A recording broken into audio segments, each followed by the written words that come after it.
हमारे channel लाफ्लिक stories को subscribe करें और बेल आइकन दबा के हमको सपोर्ट करें।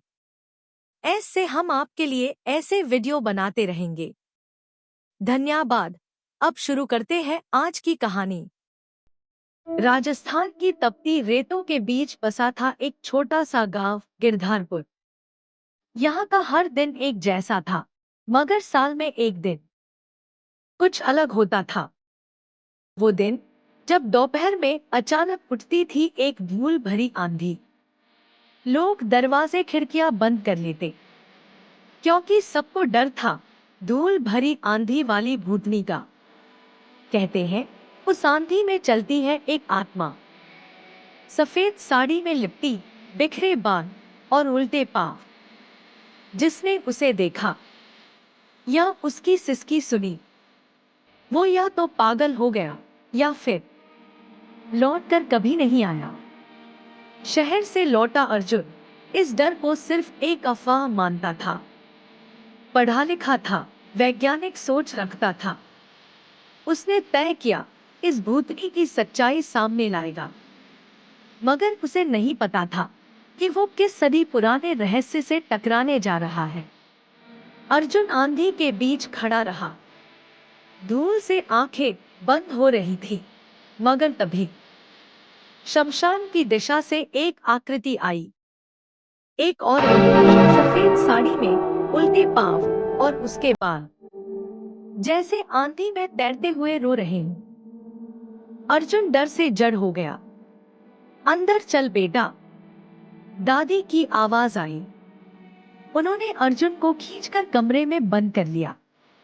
उनकी आंखों में डर नहीं था, अनुभव था।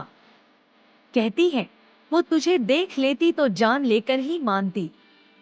अर्जुन चैन से नहीं बैठा। अगले दिन वो पहुंचा गांव के सबसे बुजुर्ग हरिराम बाबा के पास। बाबा ने बताया वो आत्मा सुगना है। 50 साल पहले जिंदा जला दी गई एक औरत। वो गर्भवती थी, मगर गांव ने उसे बच्चलन कहकर निकाल दिया। एक दिन आंधी में उसकी लाश शमशान के पास मिली और तब से हर साल वो लौटती है। न्याय मांगने अर्जुन ने कैमरा लेकर शमशान में छुपकर इंतजार किया। जैसे ही आंधी उठी, वही परछाई फिर आई। अर्जुन ने कहा, अगर तुम न्याय चाहती हो तो मुझसे बात करो, मैं तुम्हारी सच्चाई सामने लाऊंगा। आत्मा ठहर गई और पहली बार उसकी आवाज आई, मेरी अस्थियां खोजो और मुझे मुक्ति दो। अर्जुन ने गांव वालों को सब दिखाया। पुराने कुएं के पास खुदाई हुई और वहां से सुगना की हड्डियां मिली। गांव ने पहली बार उसका सच स्वीकारा। अर्जुन ने पूरे सम्मान के साथ अंतिम संस्कार किया। उसके बाद गांव की दीवारों पर सुगना की कहानी चित्रों में उकेरी गई। बच्चे भी जानने लगे, डर नहीं, सच्चाई क्या होती है। अगली गर्मी फिर आई, आंधी भी चली, मगर इस बार कोई भूतनी नहीं आई। हवा में अब डर नहीं था, बस एक शांति थी, जैसे कोई आत्मा अब चैन से सो रही हो। हर डर के पीछे एक अधूरी कहानी होती है।